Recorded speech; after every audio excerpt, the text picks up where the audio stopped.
What's up, Trad Nation? This is Breaking Trad.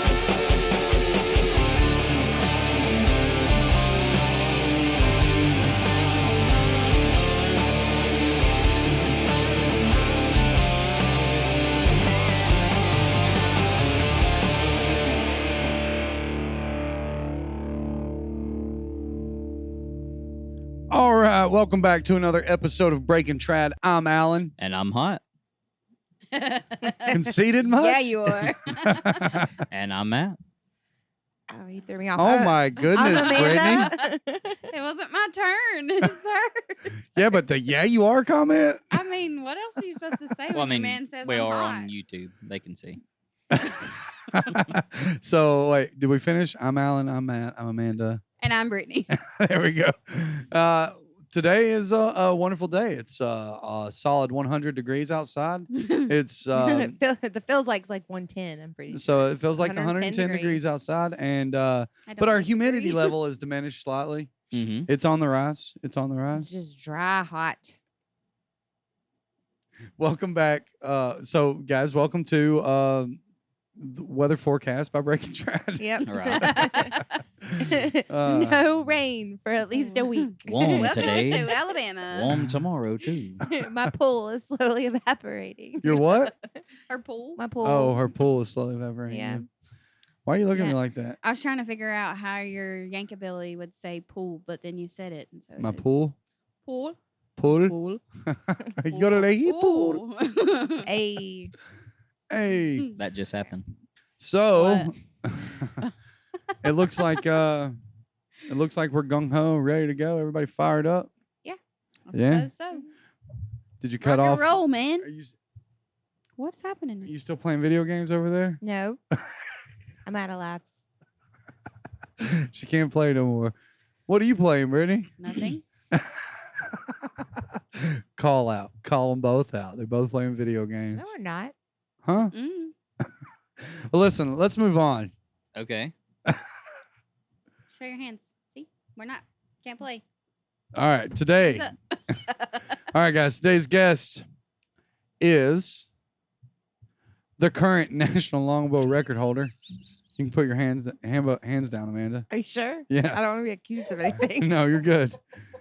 All right, Ricky Bobby. Current national longbow record holder, gold and silver medalist.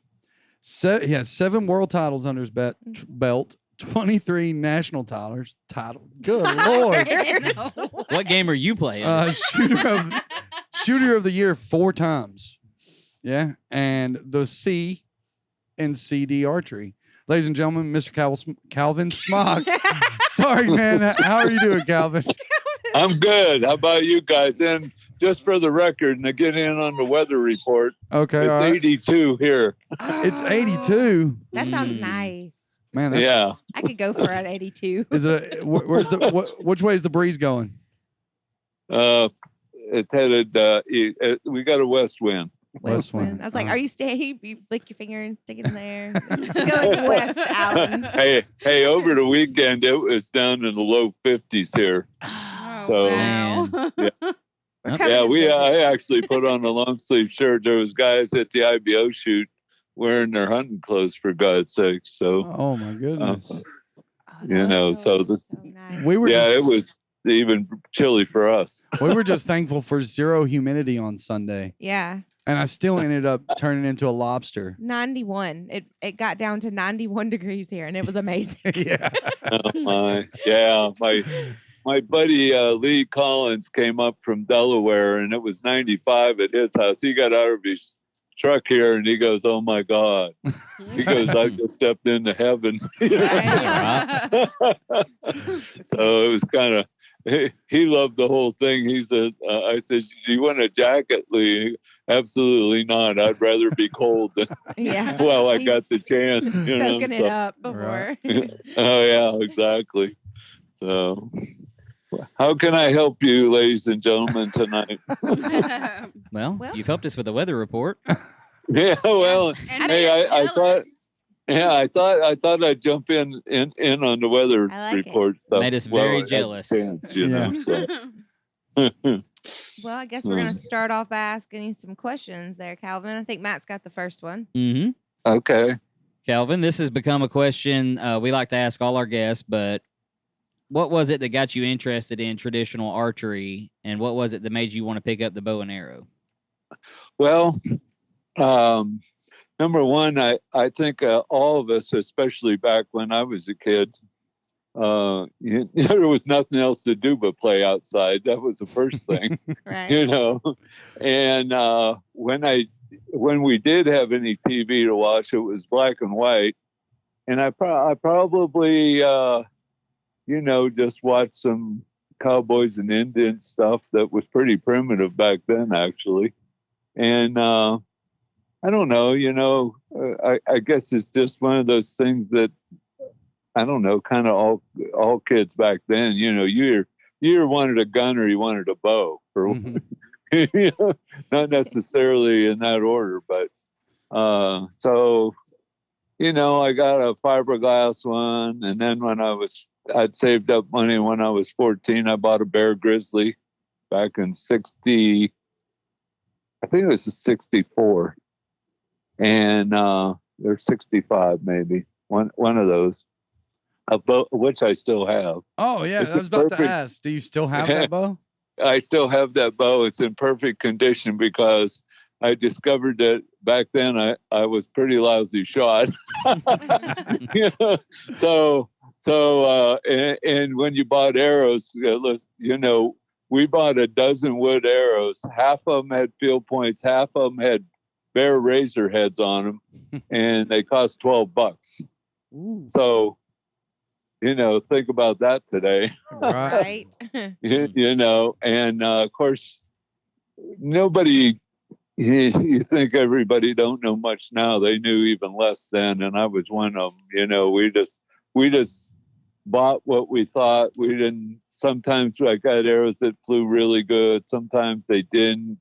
I didn't know if it was them or it was me, because I don't know. We just kind of winged it and did what we saw on TV, right. And but that being said, in I don't know, 1972 probably, I was working in Ohio with a guy, and he asked me if I shot a compound bow, and I looked at him and I goes, "What in the world is a compound bow?" And he goes, "Oh, it's got wheels on it and let off and all this stuff, And I'm like, "Really?" He goes, "Yeah." He said, "If you go up to Miller's Rod and Gun, they'll let you shoot one." So I thought, well, why not? So I go up there, and sure enough, they had a thing out there, and they would let you shoot one. I shot like one arrow, and I thought to myself, "Oh, hell yeah, this is it, baby." And so all through the 70s, I just went from step to step to step. I ended up shooting. I won Ohio State with freestyle, and then I went to unlimited with the release, and the best I did there was third, and then I moved. Huh. Well, when I moved back to PA, I don't know. I went around to a local. There was only one local shop that I could find, and the guy was such a jerk. I called up my buddy back in Ohio, and I goes, "All my stuff's for sale. If I got to, that's the only place I got to shoot. I ain't shooting." Right. So I sold everything. I threw every archery thing I owned in that case. It makes my heart hurt because it sounds like sacrilege. It's like he got rid of everything. Everything, every release. I don't care what it was. I threw it in that case, and I sold it all. And I went up to a local black powder shop and bought parts to build a black powder gun. And I shot black powder for into the 90s. I was captain of the Pennsylvania long rifle team, and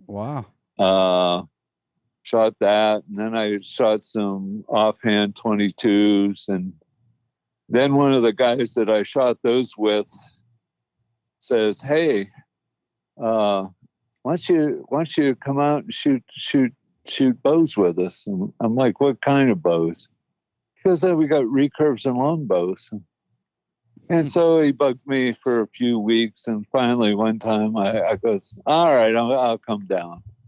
So I went down there, and these guys, I couldn't believe how well they shot them things compared to what I knew when I was a kid. It's like, Right. holy crap! I can't believe. I'm serious. I mean, they're just pounding them into a deer target or whatever. So one of my guys I shot black powder with goes, "You want to shoot my longbow?" I thought, yeah. Yeah.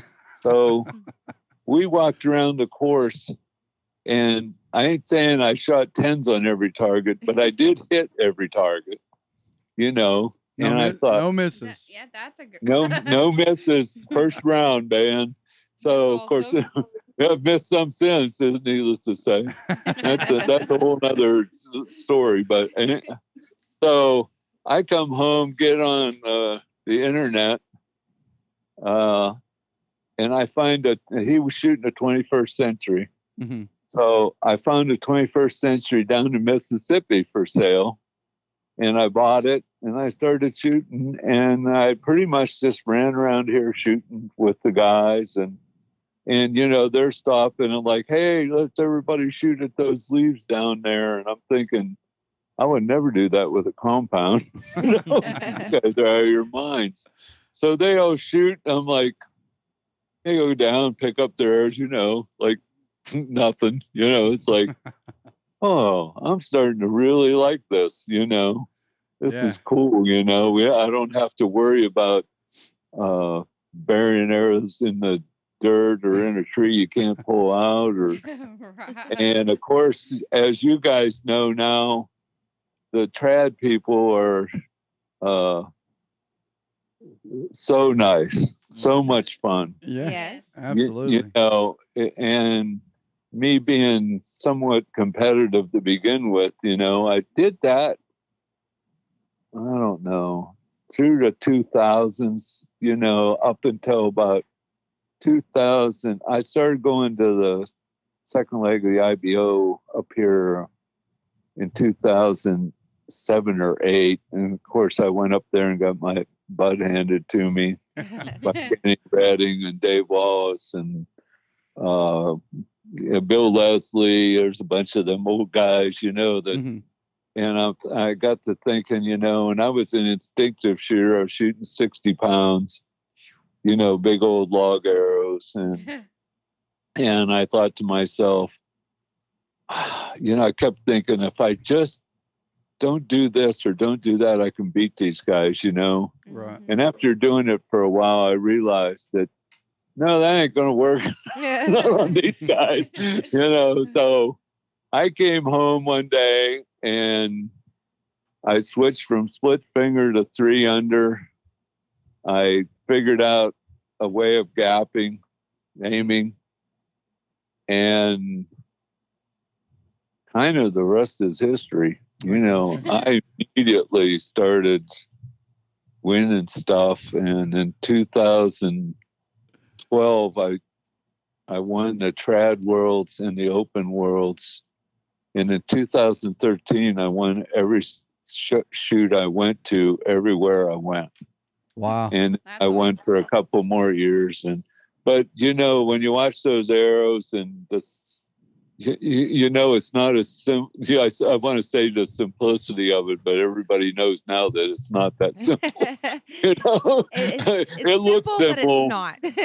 Yeah, it looks simple. The appearance of simplicity. Maybe that was a better way of putting it. But and I don't know. We just kept going, and I don't know. You want this story to keep dragging on? Well, no, or you got other questions? Well, what I have to ask you kind of rolls right into that. So, I mean, is this the point in which where you've decided to start shooting competitively? And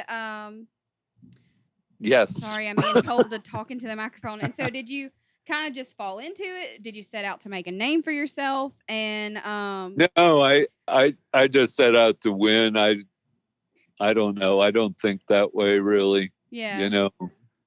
I don't know. You just In that, fact, that the competitive first- spirit. You're just like the first yeah. first Triple Crown shoot that I won, I shot and left. You know, and so somebody that's never called me before called my phone rings, and I'm looking at like Columbus, Ohio. Who the heck do I know in Columbus? And here it's Kenny Redding. He goes, dude, this is Kenny Redding. You just won the third leg of the Triple Crown. I goes, I did? Yeah, I says, you sure? And he's going on and on and on, you know. And I'm like, wow, that's pretty cool. You know, I think that was 2012 maybe. I'd have to look to make sure. But, you know, and that was the first thing I ever won at the IBO was we went to the second leg and got beat. Not very bad, but got beat. And my buddy goes, let's go to the third leg.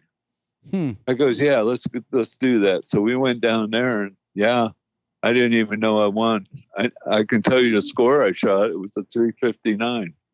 Wow, that's pretty good. I Yeah. remember that. How many targets? 40? 40. Yeah. There you go. Yeah. That's pretty So, good.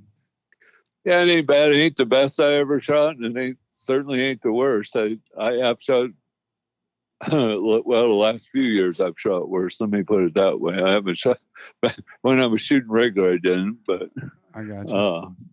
Nevertheless, yeah, that was when I you know, I just said, hey, I can compete with these guys, and I was right, you know, and it was, I did that for 4 or 5 years, and was very successful. And Great. Yeah, for Very sure. successful. and then John Demmer talked me into shooting some indoor stuff, and so I went and won a bunch of that stuff, and NFAA brought back longbow, and I won all those.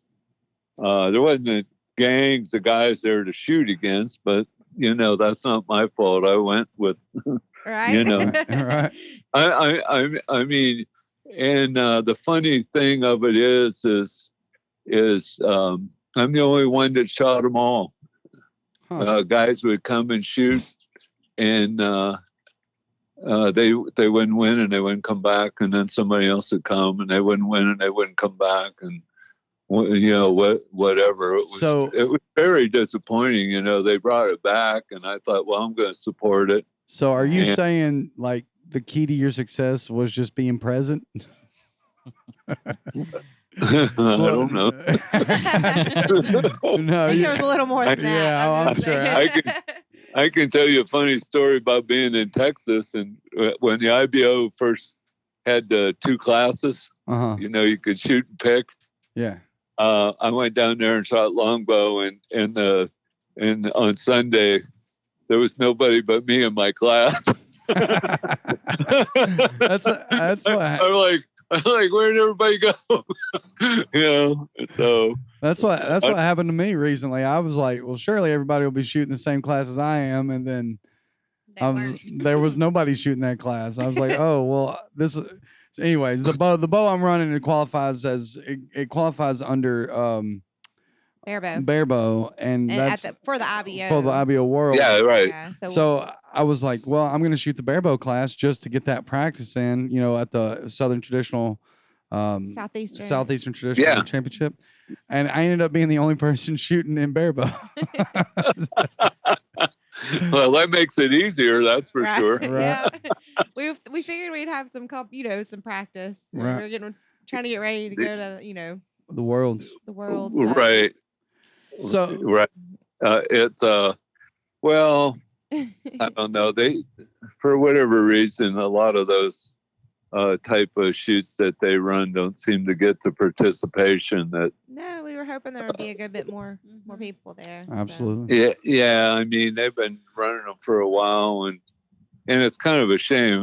the clubs and everybody puts in a lot of work to have them. Yeah, and it was a great shoot, great course. I wish more people would have shown up. We tried to share the mess out of their flyers and stuff to try to get people there.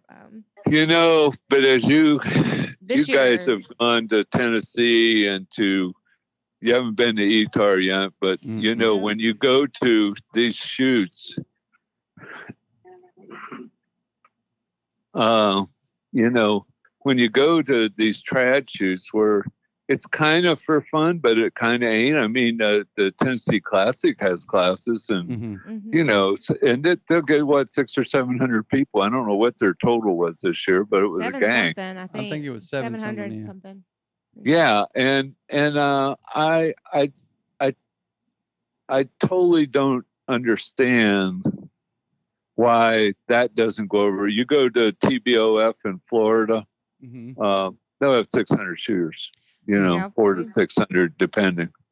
And all these, Howard Hill, I don't know how many he had there, but he has a pretty good crowd, and so I mean, it ain't nothing for us up here in PA to get 100 locals to show up. Oh wow, Right. that's awesome. Yeah, I mean, so I don't know what the problem is actually. I've gone to a bunch early on and tried to support and drum up stuff and I don't know. I've seen you It's guys hit or miss, I think. And then this year, of course, it's just even worse. It's harder for people to go all these places. Yeah, I think people actually start to, at some point they pick and choose, okay, Yep. am I going to Compton's? Am I going to Howard Hill? I always go to the Howard Hill. I always go to Tennessee. And some of these start to collide. And when they collide, people ain't going to split off from camping with their friends and shooting with their friends. And yeah. it just makes it pretty tough to draw them away from something they actually, I don't want to say it that way, that they enjoy doing, with friends. So, Right. But it's like it is very because you've got all these different. You got the IBO and the ASA, and then our local PHA, and then a lot of them conflict. You have to, like you said, you got to get your calendar before the season starts and start marking what you're going to dedicate all that time to. We have friends that specifically had to. He was telling us, he was like, I'm going for. I think he was trying for the ASA this year. Yeah. And so he was missing a bunch with us, but. If I showed you a picture of my calendar, you go, oh my God. Right. I'd probably be like, how? I tried to fill ours up this year. Yeah. I'm still trying to get us to ETAR, but it's just man, are insane. Come on. Brittany was still trying to talk us into the car at 8:00 on Friday to drive to Compton. I was. I was like, Brittany. I haven't personally been to Compton, but I'm really tempted to go if I get some quit running around to some of the other stuff that it's hard. I don't know. Calendar. Yeah, I mean I don't know. I just run out of time and it's hard to get. You can't be everywhere at once. Well, I can't, and listen, one year, I don't know if I told you guys when I seen you down at Tennessee, but one year I shot every indoor, including Vegas, every indoor, every IBO, and every ASA. Wow. You do not want to know what that year cost me. I can only imagine. Yeah, it's kind of making me feel a little sick at my stomach thinking about it.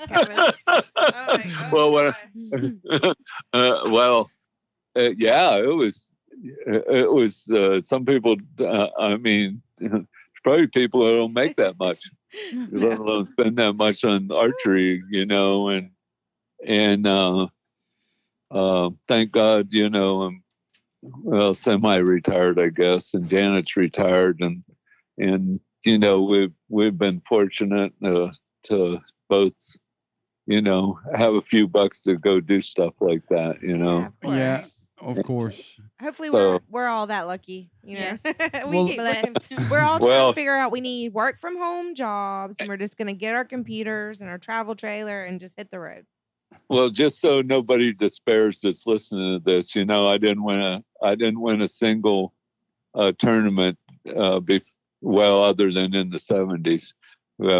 Before I was 60 years old. So, See, it just took a lot of practice. Just There takes you go. practice. well, I don't know, but there's still hope, Don't Don't give up Don't yet. despair, Well, there's one thing No. for sure is you cannot win a single tournament sitting at home.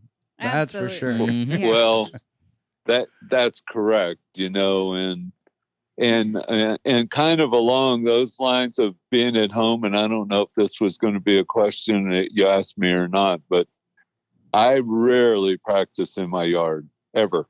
Really? Wow. Yeah, I will go to shoots.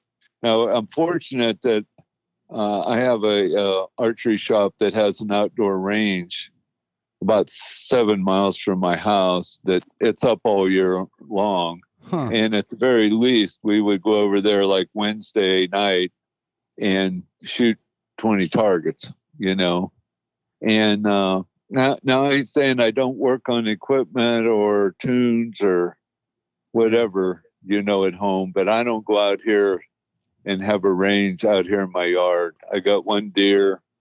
I got a block target. I got a big target because I shoot 50 meters now. Yeah. That I didn't do before, which is a fun game. That's another one. Let me give you one more thing to go to. There you go. That's what we're gonna. That's what we're gonna try to do. Yeah, for we've sure. got one of the giant. Yeah, we actually got targets. 2 of the 50-meter targets. Yeah, we're trying to find a place to put. We live in like a cow pasture, so I think we're waiting for them to put the big round hay bales out, and then we're Yeah. gonna stick our target on there. And then we're Back gonna- up. Awesome. Yeah. That's our plan. That's a good idea. Well, listen. I'm surrounded by fields, and right now they've got crops in late up here. So basically the corn is up 2 inches. And so my target's at the edge of my yard. And if I miss it, it's out into the 2-inch corn now. Oh, Later in goodness. the year, it gets a little more tricky. But Running I through try there. not to miss. I don't miss as much. I usually missing is, that crawl didn't work, or that arrow didn't work, or why'd I anchor there? Right. Kind of the average of what everybody goes through. Right. So Mhm. Well, we've had Dwayne on in the past, but Yes. what was it for you that made you say, you know what, that's it? I'm just gonna start making my own bow. Dwayne, honest to God, Really? if I hadn't to become friends with Dwayne, I probably would have just kept shooting longbow and been happy as pigs and poo, So, but we became really good friends probably around 2012-ish, somewhere there. Mm-hmm. We met down at the Worlds. I think it was the first Worlds I went to down in Seven Springs. Okay. We met and hit it off, and so he was shooting barebow. He, kind of always has Mm-hmm. to a degree, and we talked like everybody talks, and he tried to get Sky and Morrison and whoever he thought he could talk into making a riser. Right. Now granted, we didn't know what we wanted. He didn't know what he wanted to make. We knew what we wanted, but we didn't really know how to accomplish it. Let me put it that way. Yeah. Right. So he called me up one day, said, I can't get anybody. And he knew my son had worked for Jim Belcher Yep. and Sky Archery, Mm-hmm. working on some of the TR7 actually, and Okay. some of the other ones that Jim made. And so he says, well, Kevin kind of knows his way around bows. Ask him if we buy him all the stuff. would he go take a, because he was the designer for Craftmade. Yeah. That was basically his trade. Now he's a knife maker, and you guys know that too, I guess, right? Right. Mm-hmm. And so, anyways, so he goes, yeah. He says, I'm going to need a computer and a CAD program, anyways. So yeah, why not have you buy it for me, right? Right. Anyways, so I said, well, tell us what you need or order it, and let us know, how much. And so basically, he ordered the CAD program and a computer that would run it. That's the other big thing with stuff like that. Right. And so me and Dwayne split that cost and turned him loose. And the first pictures he sent is one of a 25 Mm-hmm. that looked like all of our stuff now. And I looked at that thing and I thought, oh my God, what is that? Because we're all used to the standard, Yeah. Olympic recurve. That riser. Yeah. Yeah. And he goes, well, you wanted to weight forward. You wanted it balanced different. You wanted this, you wanted that. I don't know. He goes, I don't have a clue how else you would have accomplished that.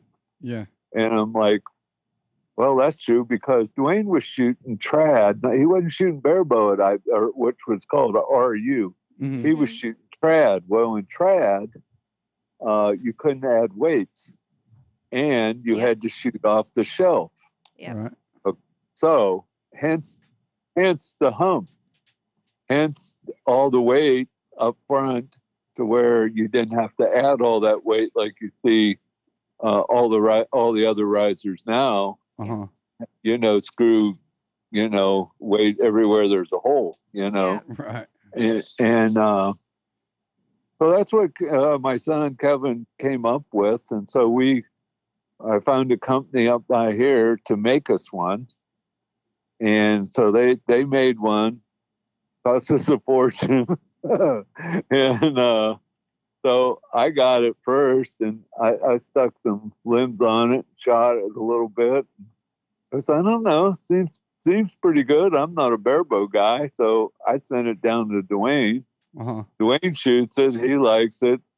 Sent it out to, I don't know, Alan Eagleton, and then I think Demmer had his hands on it once, and Cool. some different people, and they thought, yeah, it's pretty good. So I said, well, the only thing we can do is make half a dozen at least, and send them out to everybody. Right. And yeah, see what happens. So I kept one, and Dwayne got one, John Demmer got one, Alan Eagleton got one. I think the original ended up with our lawyer in Oklahoma. He still has it, by the way. The original prototype. Now you guys y'all done shipped to 29 different countries, is that right? You got bows in 29 different countries? Maybe actually more than that anymore. I don't know.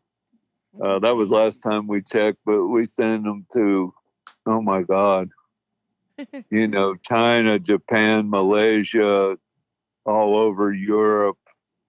2 or 3 guys on the Swedish team shoots our 29. Oh yeah.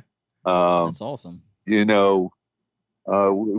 win stuff all over the country. I don't know. We try to post, when guys are winning, and stuff, try to keep up with it when we get notices from them and what have you. But here in the States, we do pretty well, and we're on, our people are on the podium. If there's a podium, there's a good chance one of our shooters is on it or own it. Right. There you go. And so it's, all models really have gone over. We have the 19, the 21, the 25X, the Mhm. 25 light, the 27, and the 29. And yeah, I don't know, even lately, we're still selling good numbers every quarter, amazingly. Yeah. And the price of aluminums went up, and our prices of, I'll say, skyrocketed because of the aluminum. Yeah. We don't make a penny more than we ever did, but we just had to keep raising it up, and materials. I got you. The aluminum has jumped crazy. I can only imagine it just following everything else. Yeah. Well, we bought some in December, and it had gone up. I forget how much a bar exactly. So in January, I called Ashley, who it's actually a woman owns the business up here.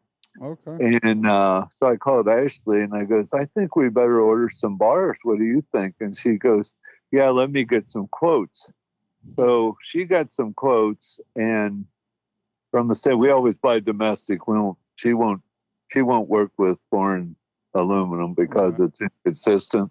Yeah. But anyways, she got quotes, and they would only honor it for 24 hours. Wow.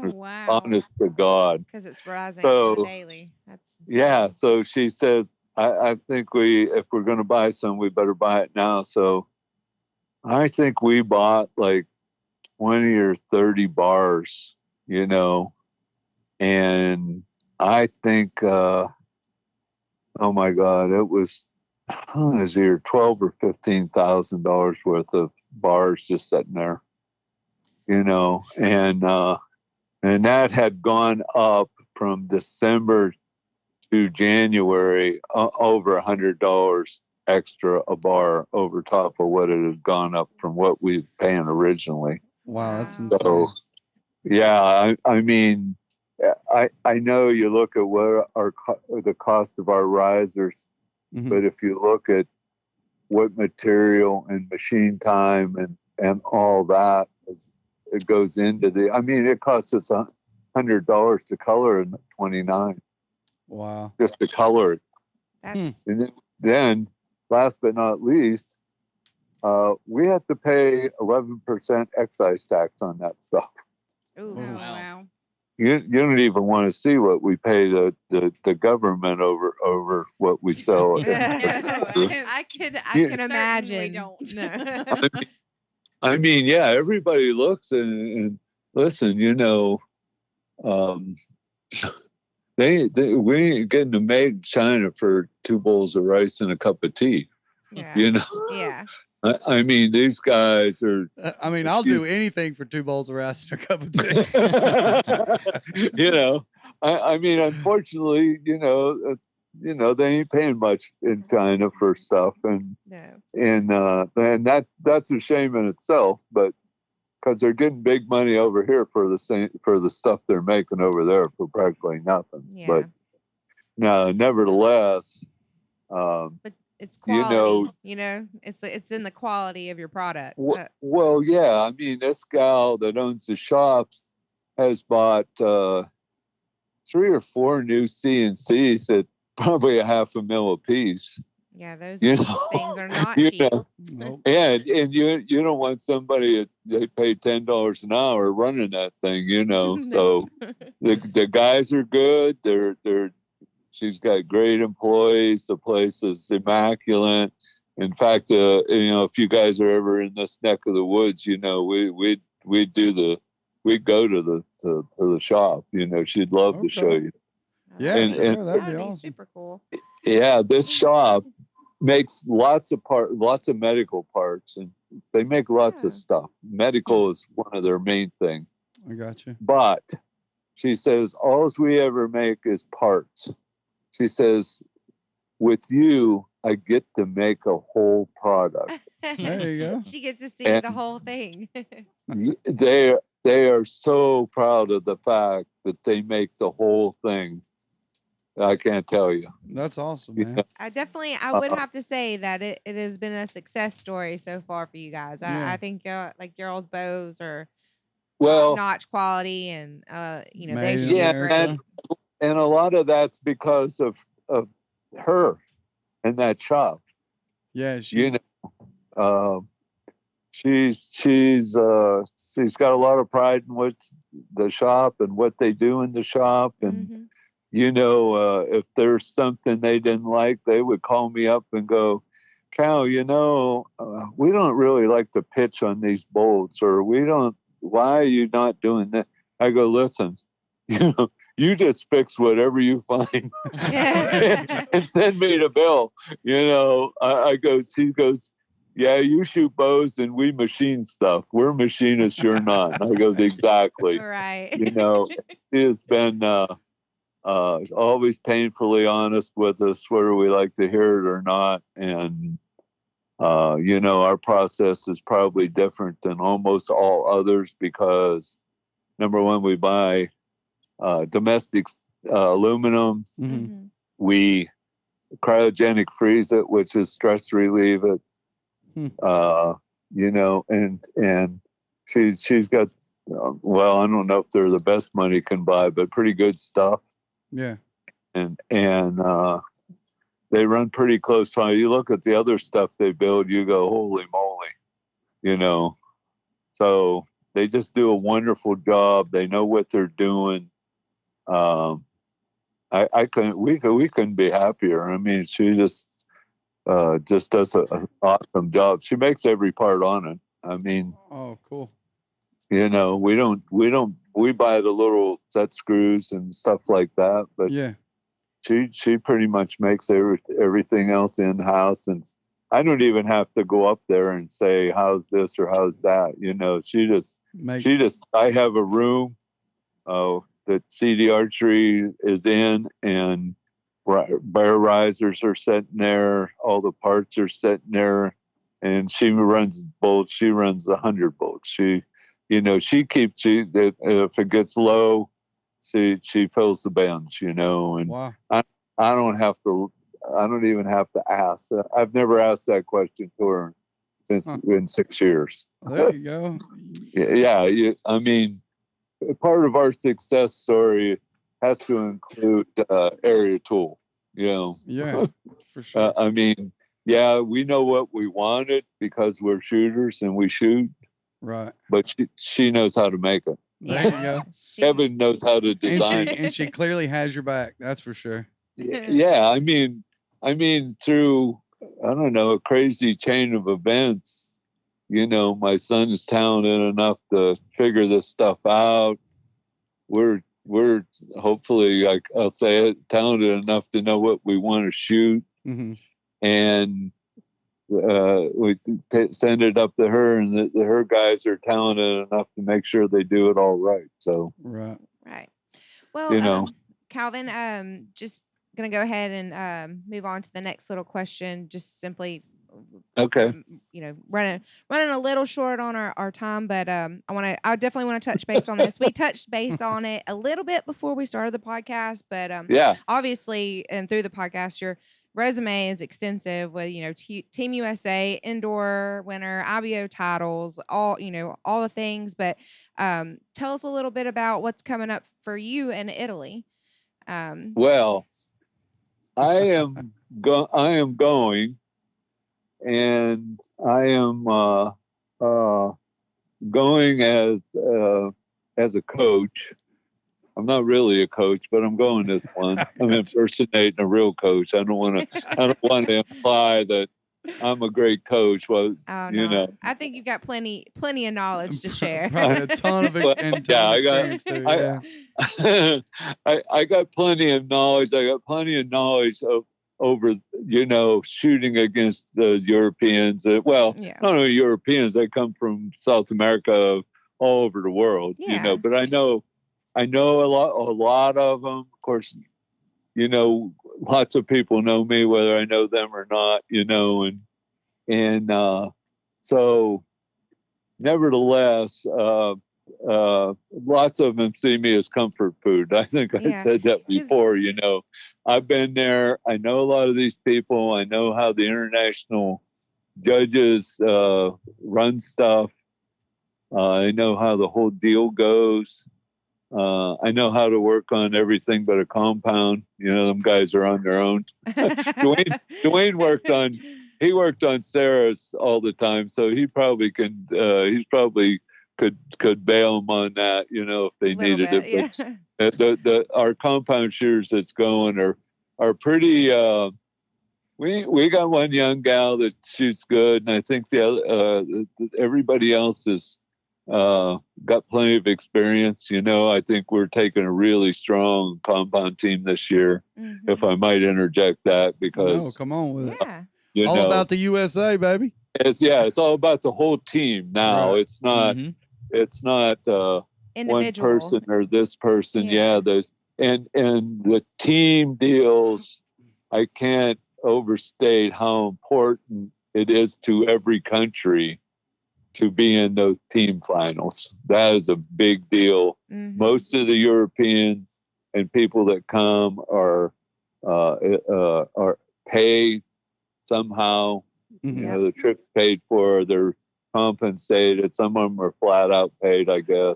We got to do better. We got to get No, our shooters paid for to go over there. Anybody? Well, that all being said, and I'll say this on the podcast because it's good. The single string thing that was the boot camp. Yep.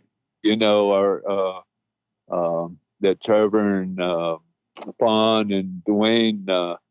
You know, when we raised money at the boot camp, and we had lots of great sponsors, of which you know, we'll get listed on Facebook because without them, you know, it all wouldn't have been possible. Right. And but Lancaster Foundation gave US Archery a grant in enough to give every team member $500. I seen that. Wow, the other that's day. awesome. That's awesome. Which has never been done before either. Yeah, that's awesome. And the single string group gave all the single string people $1,000. Wow. Awesome. 998 or something. All right, we're gonna do it. We're gonna do it right here on the show. Everybody ready? USA, USA, USA. No. I think it's awesome that like you're getting to go because we have a lot. I mean, great talent going, but I know there's a lot of fresh faces who haven't shot. You know, in this USA team before. Going over there, I think there's only 6 of us that have ever been there before. Right. And one of us ain't shooting. You know. No, you're coaching. You're in the coach's box. Well, I hope to help keep everybody from panicking or you know. Just point them in the right direction. You're keeping everybody on track. Well, yeah, I hope I can answer and because there's a lot going on and when you talk about going by the book, trust me, the Europeans wrote the book. Yeah. Oh, yeah. And the European judges are great people, but don't argue with them because you are not going to win. No. You know, they tell you to walk around the right-hand side of the stake. They don't mean it's okay to walk around the left-hand side. You will be brought back and walk around the right-hand side of the stake. Oh, wow. That's a little thing from experience. Gotcha. Well, Calvin, we are up against time. But we do have one last question. We like to ask everybody that comes on the show, what is one tip you would give someone that's just starting out? Oh, my God. Probably hardest question of the night. Yeah. I would say the biggest tip is like always, buy the best you can afford, and if you can go to a coach or a JOAD program, or find somebody to get you started out right, and with some form and process. Mhm. I mean, it'll save you so much time. I mean, and you'll do so much better, so much faster with a little help right from the get-go. Yeah, because you'll pick up you can pick up those bad habits, and once you've got them, it's hard to shake them. You either get a bad habit, or you've watched too many Earl Flynn movies or something, and you've read too many books that you probably shouldn't have, and you get stuff in your head, and we all of us were there one time. Trust me. Yeah, absolutely. I mean, we all thought we could be instinctive shooters, and all of us. My hands up too. Yep. But and you can be if you're happy with where that takes you. Right. You know what I mean? Yeah. You can go out, shoot arrows with your buddies, like and have a good time, and you'll probably. There's a whole lot of guys that have killed 1 million deer that way, and they come to a tournament, and compared to some others, they may be terrible, but that don't keep you from being a good hunter or having fun. Right. I mean, if you just enjoy the sport and you don't have that competitive juice that some of us have, then that's fine. Yeah, and there's nothing wrong with that. Yeah, there's nothing wrong with that. I shoot locally. There's like 2 or 3 of us that care what we hit, and 100 that don't. And you know what? They have as good a time as I do. That's so, right. That's right. and you know what? They're all good friends, and they know how I am, and I know how they are, and we just get along fine. And we're drinking beer at night. We don't care. Yeah, exactly. I got you. Well, Calvin, go ahead. Go ahead. No, I'm done. If you can believe that, I'm never done. We could go until about midnight. Well, I thought you was fixing to chime back in there. But like they said, time is time. And so I guess we're going to end up letting you go. But I really do appreciate you coming on the show, man. This is awesome. Like, we've had an incredible amount of people, like just including yourself, we had Dimmer and Dwayne and Fawn and all these guys. I mean, it's we're not pulling teeth to get you guys on here, man. You guys are really awesome. Like I said. Oh, listen, here's the last thing I want to tell anybody that's listening is those names you just named, you can walk up to any of us anytime. That's right. And we'll help you, or tell you something, that we'll answer any questions and help anybody anytime. Right. None of us has a secret on us, And he ain't lying. He ain't lying. That's for sure. I can vouch for him on that. Yeah. I mean, really, I want to promote the boot camps because as time goes on, the best thing, what I would like to see is more of us take 3 or 4 people at a time and go through a course. Yeah. And talk about how you shoot and how you do. And, if you got some experienced guy that's willing to take the time, it's like the Tennessee Classic's the perfect place. I could go down there, and if I wasn't 90 years old, and shoot the course 20 times with different people each time I would. Right. Just to walk through there and go, well, how are you doing this? And why are you doing that? And maybe you ought to try this, or maybe you ought to try that. Yeah. And that's probably going to be the fact. Even if you think you're good, you probably find out that there's little things, and it's the little things some of us do or don't do that sometimes we may not talk about it because we ain't thinking about it until we're actually out there doing it. Right. And that's and great. I know I probably bore everybody a little bit at the boot camp, but if they pay attention, Right. Well, it's They'll a be date. better- So next year They'll at the be better Tennessee, archers. next year at the Tennessee Classic, you just meet me there. We'll walk, and you can tell me everything I'm doing wrong. Yeah.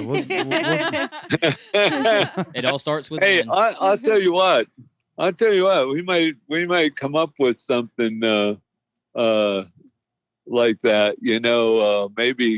Maybe shoot so many targets with so many people. A couple of 3 times a day or something. I would love that. I love. We're gonna have to put Break and Trad on it. Break and Trad presents Calvin's classic archery class. Hey, I'm telling you, because just standing blabbing, you forget stuff, or if you're out there literally shooting, And somebody's right it's there like, with oh you. yeah. Yeah, when they're able to point it out exactly, it sinks in a little more. Yeah. But I think, if or not for you. not for me, but not when you. If Calvin told me, I would listen. Yeah, You tell anybody I'm but not me going tells to. you. See, Exactly. Calvin can tell me, and I'll take it. You tell me, and I'm just like, shut up, Al. If I tell her and she misses or shoots off, like she could I'm burn like, that a was your hole through fault. me with her eyes. Yeah. That was your Oh fault. God, don't say that. That's what we have essentially No, it's decided not burn a hole. It's aim at that hole. Okay. I know I probably made all the instinctive guys crazy, but that's okay. Go ahead. Well, I like I said, man, we got to cut it. But I appreciate you coming on, man. I really do. Well, I hope I was somewhat entertaining. So absolutely, I think absolutely. so. Of course. You're always entertaining, Calvin. I try to be. I got nothing else going for me, So Well, all right, man. Well, when will we see you next? you gonna be at the Worlds? I'll be at ETAR. I don't know where you're gonna be. Right. That's You right. just gotta get us there. Can you stow us away in a private jet or something? A private jet. Well, I don't know if you could get the jet off the ground from Pipestein to ETAR. Ain't that far? Yeah. It's kind of a nice loop, really. Yeah. If we wish didn't have to we drive were all the way taking back to off. Alabama before, then we would totally do Hey, it. I will be in Alabama next February at Foley. Oh, okay. Okay. For sure. We'll have to make sure we're there then.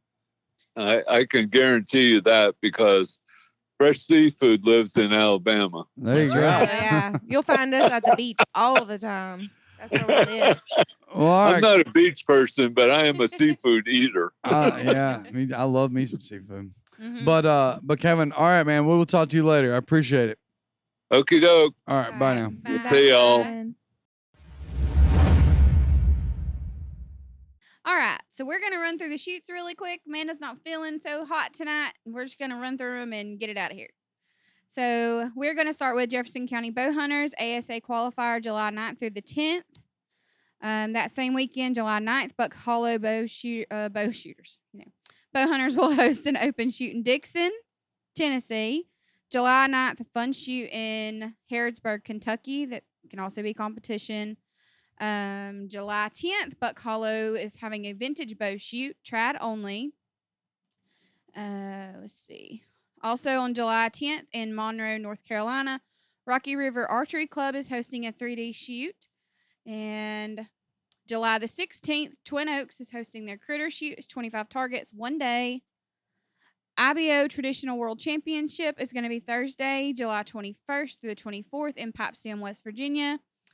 And July 23rd through the 24th, that same weekend, will be Alabama ASA State Championship at Cornerstone Ranch in Mount Olive, Alabama.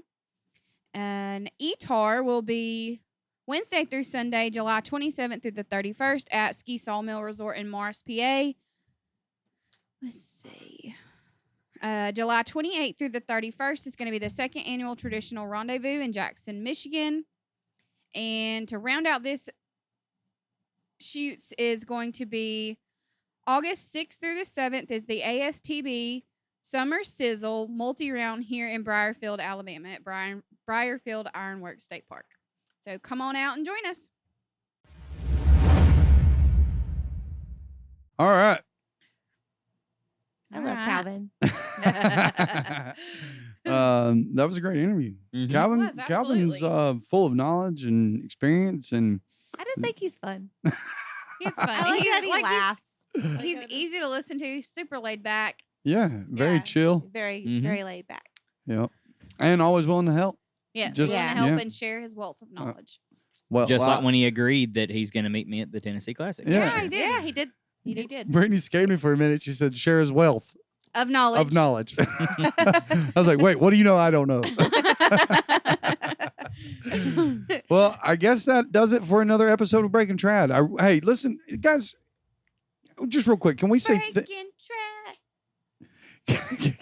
we just want to say thank you from the bottom of our hearts. Every individual who takes the time each week to put their headphones in or play us on the car, and Or maybe in the year 2022, you're using earbuds, but headphones, whatever you put them into. well, I got headphones on. Listen, That's- I haven't really been able to use my headphones because I got that. Oh, yes, those That- piercings. Yeah. It won't fit in my ear. I was like, yeah, I Uh, should have thought about that. Right.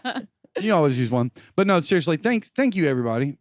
We haven't run off all the listeners, and right now in Italy, we are in the top 200, which that's incredible. That means a lot to us. And Mhm, how do you definitely. say, so it's a little bit of inverted Spanish, yeah? Just Italy a coincidence. or That's where Italian? the games are. There's a little Spanish in there, yeah. Championships. What are we looking up to say? Thank you very much. It would be mucho gracias. I think that's Spanish.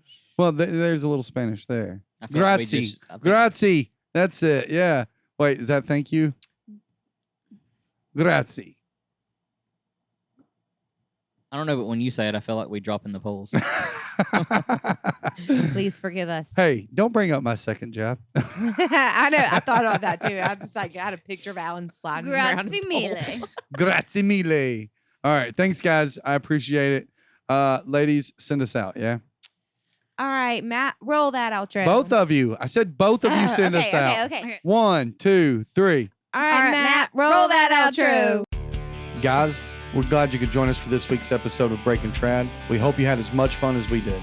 You can catch the show on Apple Podcasts, Google Podcasts, iHeartRadio, TuneIn, Spotify, and wherever you get your podcasts. You can contact us at breakingtradpodcast@gmail.com or on Facebook at breakingtradal and on Instagram at breaking_trad. And don't forget to check out our YouTube channel. Remember to subscribe and follow us. That way you'll get notifications every time we drop a new episode. Join us next week, and remember, Make every shot count.